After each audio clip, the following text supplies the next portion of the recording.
Good morning, and welcome to Unity of Palm Harbor. My name is Marilyn Earhart. I am your platform assistant for today. And today we welcome back Dieter Randolph with his message titled, Once Upon a Time. Apparently we're going to hear a bedtime story. So let's take in his words this morning, along with some lovely music by Lori and Steve Kraut, as we allow Spirit's inspiration and wisdom to center within us. Dieter, would you please lead us in prayer? Infinite Lord, we give thanks for this moment. We give thanks for this family. We give thanks for this place, this home. We give thanks for the knowing that this is holy ground made holy by the intentional presence of your children. May peace be welcome here. May love be welcome here. May answers be welcome here. We know that people have come through these doors with all kinds of questions on their hearts. May they find illumination today. And when they see us, may they know what love looks like. And so it is, and so it does. Amen. Good morning, everybody. God's morning. I'm Robert Filbert, Vice President here, and we're going to do the mid-year board report for 2026. Try to catch us up a little bit of what's going on. What I would like to ask, though, is if you have any questions or concerns, if we could hold it until the end of service so we don't delay service, and board members will be in the back to answer those questions or listen to those concerns. Okay? All right, so, I guess I should put these on, my old man eyes. Okay, with the leaving of our office manager, Kimberly, and those that don't know, Kimberly has left, who moved away, we have been reviewing the financial situation and are happy to report, to date, all bills have been paid on time, and all collections and income have been deposited correctly. I got to tell you, this lady right here and the new office manager are going crazy trying to clean up stuff. So, but it's there. It's just about there. So thank you. Next, we thank Maria Ortiz for stepping in to make sure the tasks have continued uninterrupted. We have found a new office manager, Sherry Livingston, and she has been hired and is in training now. She brings a wealth of QuickBooks knowledge, which is a good plus. And as a full-charge bookkeeper, she can do the complete job without us having to employ our off-site accountant to reconcile the books. Savings. New office hours are now posted on the front window. We received a check which covers the refurbishment of the child's playground area, which is almost complete.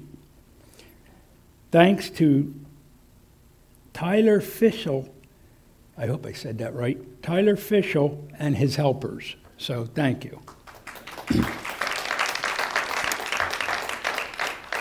The golf cart, which is used by the grounds crew, has also been refurbished, and that job was also covered by a generous donation from the workers that do the groundwork.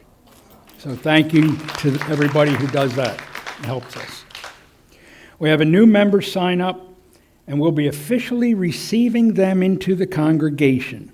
Watch for that announcement for the day that we do that, and please be here to greet and welcome them. Our Brighton Tea was a smashing success, bringing fun, fine food, and friendliness to a fundraising effort we'd like to repeat. Bring us your ideas. If you have any ideas, suggestions, bring them on. We'll take them. We'll listen.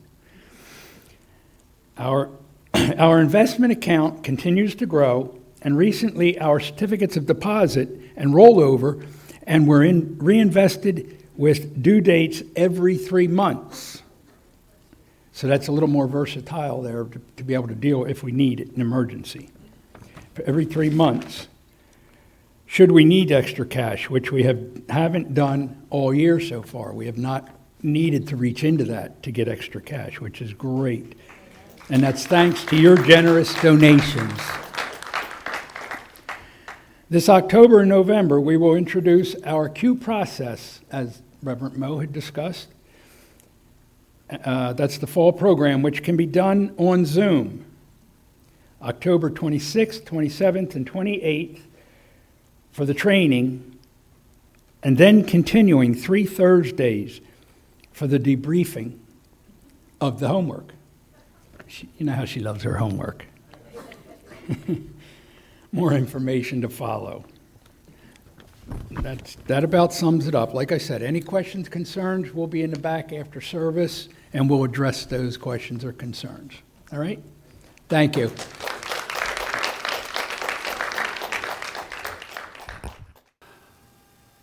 Peace. Peace is present right here and right now. Love is present right here and right now.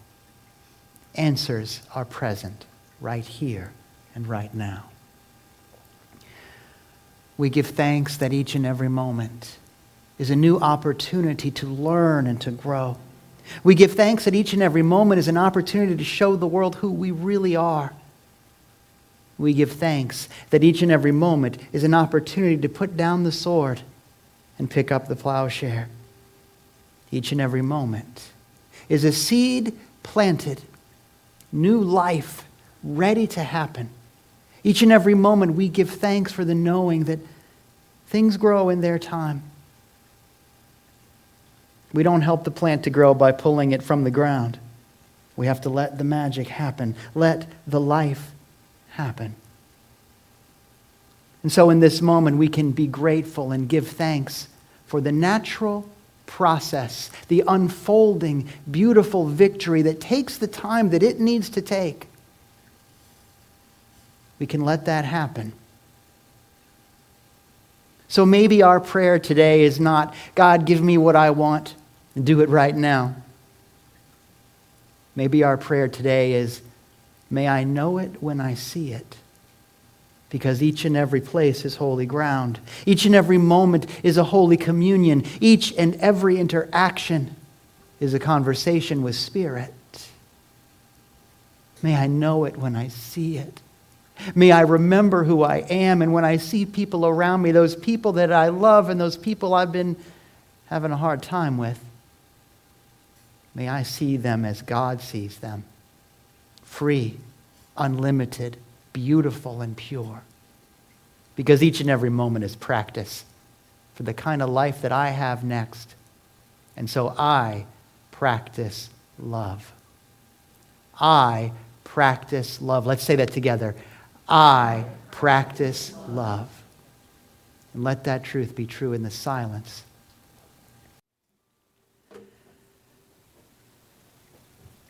So normally, we do homework towards the end of this thing that I do. But I want to start with a piece of it. I want you to think about your answer to the following question. You ready? What's your story? What's your story? I want you to think about your answer to that question. I think that it's easy for someone to say that, hey, what's your story? And maybe what they mean is, what are you complaining about now? Something like that, right? That's not what I'm talking about. But instead, I want you to think about your whole story. Where you started, where you've been, but also where you're going. Because the thing that I need you to know with me is that your story is ongoing. When I ask what's your story, I'm not just talking about the past. Oh man, if I have a goal for all of us, I want us to have main character energy. I want you to know that you are the main character of an ongoing hero's story. And to the degree that you can think of yourself that way and know that, life gets better. Did you know that you are the hero of a story? The other day, my youngest turned 28. Imagine how I feel about that. And I got to witness something that I have witnessed every year of the life of both of our children. Every year, my wife calls a child and tells them the story of their birth. Every single year. She has done this every time. And you would think that especially during maybe the teenage times, there'd be an eye roll, and yes, I know, I was there. I kept a diary, day one, still tired from the move. But there is such beauty to that. And she does it for all kinds of wonderful reasons. She's a wonderful mom. But one of the things that it has done over all of these years, it has reminded our beautiful children that their story is a story worth repeating. Oh, I need you to know that your story is a story worth repeating. I have a beautiful grandson now. His name is Arlo, and he's perfect. And we read to Arlo, and we sing to Arlo, and we talk to Arlo, and there's all these wonderful things we get to do with Arlo. But one of my favorite things to do with Arlo is we tell him big boy Arlo stories. Usually the big boy Arlo stories are about what we did that day. Today, big boy Arlo went to the grocery store or whatever. But you see him attentive to that, aware of that. The thing that I need us to know is that stories are the fundamental fabric of our existence, more real than data like income tax brackets or zip codes or anything silly like that. You are your story. And to the degree that you own that, something changes. I mean, think about the fact that the teacher, Jesus Christ, taught in parables, in stories. Think about everything you ever learned, if it was important. I'll betcha a story came with it. You learned it through a story.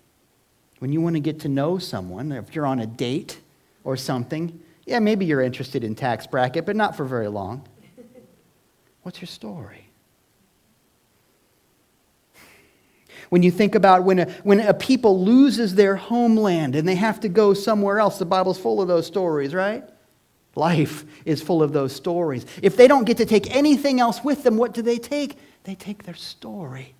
That's how the important things get passed on. The thing that separates us from the other animals isn't something like opposable thumbs or fire or the wheel or whatever. The thing that separates us is the fact that we tell stories.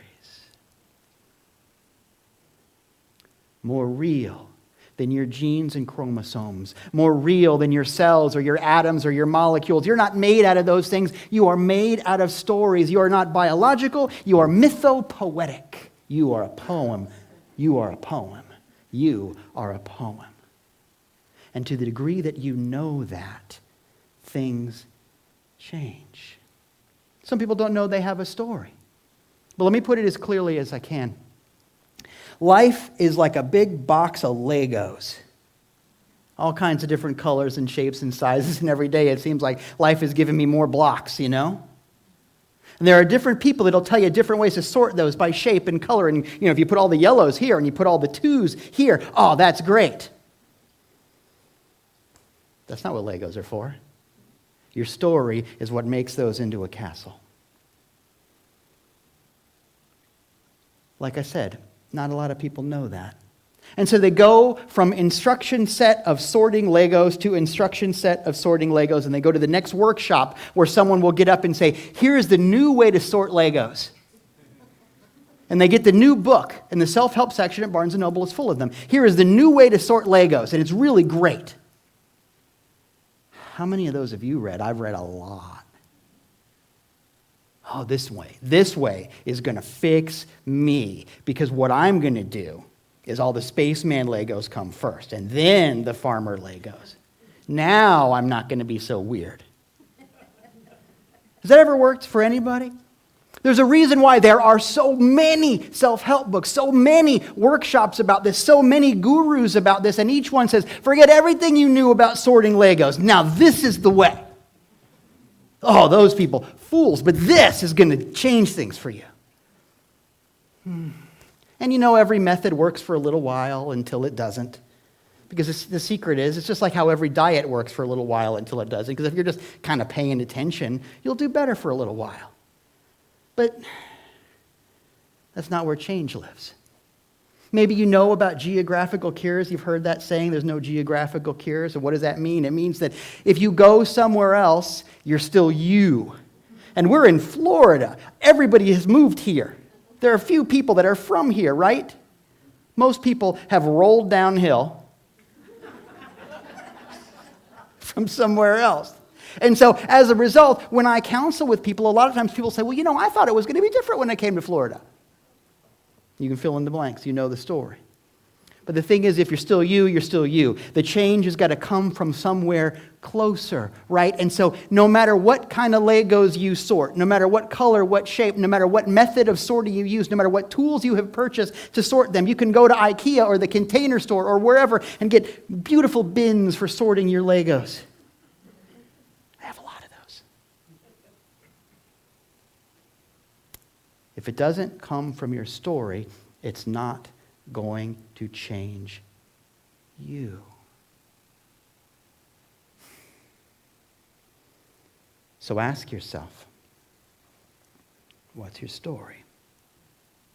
The wisdom literature of humanity is full of times when some hero of the story said, I just want to see like God sees. I want to see everything. I want to drink from the fire hose. And over again, the message is it's too big. It's too much. There's too much going on. You need to have some method to look at all of this. And what you need is a story. So again, what's the story of you? Let me put that differently. If you believe that God is awesome, God is great, God is good, and then, thank Him for our food or whatever. If you believe that God is awesome and can do all things and is made out of pure love and this is a loving universe and all of that, but if you believe that you are a miserable sinner, worm of the dust, how good's your life going to be? Your miracle is at the juncture of how big your idea of God is, how big your story of God is, and how worthy you think you are, how good your story is. That junction of stories is where your life happens. Maybe somebody told you a lousy story. Maybe somebody told you weren't worthy of love, or that's just the way the world is, or people don't talk to people like you, or those kind of people are bad people, or fill in the blanks. No matter what else you do, no matter how many workshops, no matter how nice the music is on a Sunday morning, if your fundamental story is that people are no good, you're going to prove yourself right every time. What I need you to know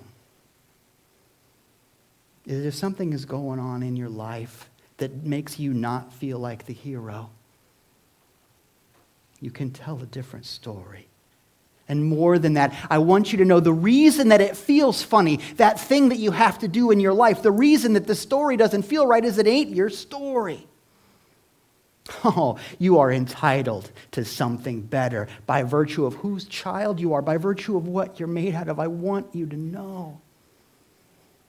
But maybe it's not such a big dramatic thing. Maybe it's just little weird moments of discomfort. Do you know what the Sunday Scaries are? It's not a band. Do you know what the Sunday Scaries are? Some people do. It's that feeling of Sunday night, I got the house put together, I'm in bed thinking about Monday morning, and I don't want to think about Monday morning because there's this thing I got to do on Monday morning. It's called work. It's a 4-letter word. It's that thing. And people call the Sunday Scaries that feeling of discomfort of, oh, here we go again. Oh. And things can be going fine at work. It's just not what I want to do tomorrow. And so I feel uncomfortable. And I need a treat for that. Sunday Scaries. Well, I would put it to you that the Sunday Scaries, or really any kind of feeling of discomfort, comes down to this. So you ready? You feel weird because you are getting ready to play a part in someone else's story. The reason it feels funny, the reason it feels fake, the reason it feels phony, the reason it feels like a deception is it ain't your story, it's somebody else's story. It's a story that we tell kids where you've got to be a productive member of society. And so if you can sit still in school for long enough and just really master being bored, we'll reward you with more boredom. Oh, every moment is practice, isn't it? And the story we tell, the story that your job is to sit still until the bell rings, is a story that people carry with them throughout their lives. Why? Who wins, you know? If you feel funny or sad or uncomfortable or less than or angry, fill in a negative emotion. I guarantee you it is because you have bought into a story that you don't need to anymore. It's not your fault. It's not about fault. It's about making a different choice. But you've done the most important thing, and that most important thing is now you know that there's a story involved. You know, most people don't know that. But like I said, if you're made out of stories, if you are mythopoetic, you can't help it. Because there are people that say, well, I don't want any phony baloney mythology in my life because I'll get a Bible out or I'll tell a story about Jesus or even Muhammad or the Buddha or Moses, or I'll tell a story and some people go, I don't want stories. I want Lego sorting. I want facts. Cool, I get it. But if you don't know there's a story, stories will be given to you. It's like saying, I don't want to have atoms. Atoms make bombs and stuff. I don't want to have those things. Okay, well, you have them. And I think sometimes the saddest kinds of life are the life where people don't know and they just accept these overlapping stories from their upbringing or from their work or from the church that they used to go to or from somebody that they used to date that told them that they looked funny in those pants or whatever it is. But when you know, wait a minute. Even start with a hypothetical. If this was a hero's story and I was the hero, what would I do next as the hero? And from now on, you officially have, by the power vested in me, permission to do whatever that thing is. That's all. Doesn't have to be complicated. What would the hero of your story be if you were the hero? Because you know there are people that wait around for a hero to come in. There are people in churches on Sunday morning going, oh, at some point Jesus is going to swing in like Spider-Man and rescue me from this. Is that how the stories go? Or does over and over again there's this moment where Jesus does something and someone says, wow, Jesus, you're different than the rest of us. And Jesus says something like, our Father, or something like, the works I do, you shall do also, or something like, would you please just roll up your sleeves and help? Paraphrasing. But over and over again, the message that we get in the stories is you have this in you to do. And you can. You're allowed and you're encouraged. And in fact, it's fun. There's something special about you that means you don't have to tell those stories anymore. So the next time you have the Sunday scaries, the next time you're about to get on the phone with that person in the family because of reasons, they're going to tell me a story about me that I don't want to hear. Remember, you have a choice in that. You have a choice in that. You can be a different kind of person if you want to. You can be the hero of your story because you are already. Okay, fine. So how do we do that? How do I know what's my story? How do I know what the true story is? Because I've lived my whole life being given all of these ideas that don't feel like me anymore. How do I know? Well, I'm glad you've asked. Thank you for coming. Because as it turns out, there are things you can do right now to figure out who you are and what your story is. But to get there, I have to ask you a question. Have you ever had anybody say to you, I had a dream about you last night. Let me tell you about my dream. Has it ever gone well? Oh, if somebody says, let me tell you about the dream I had last night, just, go ahead and caffeinate. Just get something, get ready to lock in. It doesn't matter how great a storyteller they are. It doesn't matter how much you love them or they love you. It doesn't matter how big the story is. The experience is just, can we just go with waterboarding? Because I can't follow it. I don't understand. I love you so much, but every dream is he had to be there story. And I wasn't there. Fundamentally, I wasn't there. That's the thing. It has nothing to do with how fantastical the environment is, because dreams tend to be pretty outrageous. It doesn't matter with how fond you are of the main character, because you probably love this person. If they are close enough with you that they want to tell you about their dream, it has nothing to do with how big and Cecil B. DeMille the dream is. It doesn't matter how cool the main character is, because sometimes it's about you. That's pretty cool, but that ain't it. You can't get there. At best, it's time.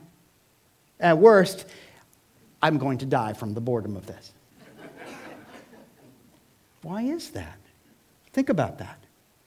Because normally when we think about a compelling story like a big movie, we think, wow, this was a real spectacle and the actors were fun, right? That's generally the two pieces. Well, the dream's got all that, and yet nothing. Well, I already told you why. The reason is because a dream is a you had to be there story and you weren't there. The reason that the dream doesn't do anything for you is because you have nothing in common with it.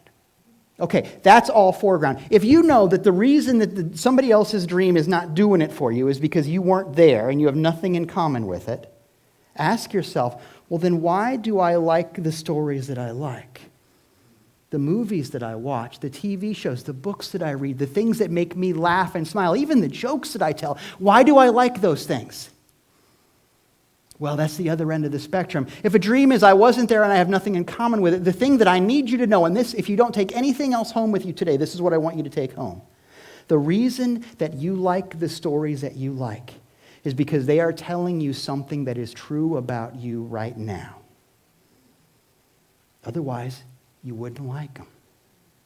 Think about that. This is a big deal. Because sometimes people go, well, I like stories about superheroes because I wish that I was a hero. You know, I like that because I feel like I'm not. Well, guess what? If you weren't, if you didn't have anything in common, it would be a boring movie. But you like it.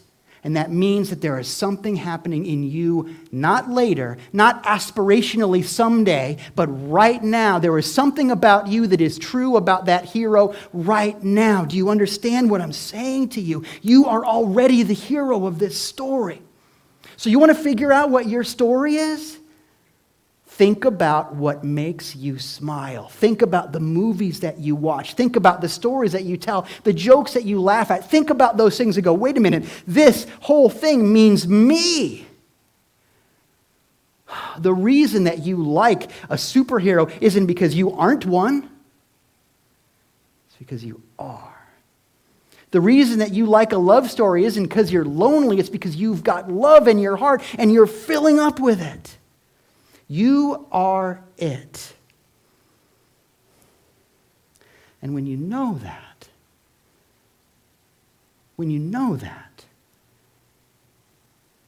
things change. Okay, so you've got some pieces of a life that could work. You've got some pieces of a story that tell you something about you. Well, what do you do about it? The hero story always has three things in it. The hero story always has this idea that life changes me. Every hero in the world goes out and something changes about them. The hero always has a moment of, I'm going to go back and help somebody else. And the hero does it again. That's your homework. Figure out what's true about you. What do you celebrate? What's heroic about you right now? Let yourself be changed by that story. Share it with somebody else. And then do it again. It's like a shampoo commercial. Rinse and repeat, and they'll tell their friends, and they'll tell their friends, and they'll tell their friends. That's how old I am. Look, I think sometimes when people come to Unity, it's because something else happened somewhere else that made them feel a certain way. And they didn't go to church for a long time. I've heard that story from different people a lot of times. That somebody made me feel like I was a miserable sinner, and the story that was told to me was that God was kind of upset that I exist. And if I could just make myself miserable enough, maybe someday I get to hang out with this guy that doesn't like me very much. Not a great story. Think it through. Sometimes people come to Unity because they say, you know, other places I used to go, even not inside church, maybe just in my family, somebody told me a story that I just wasn't any good.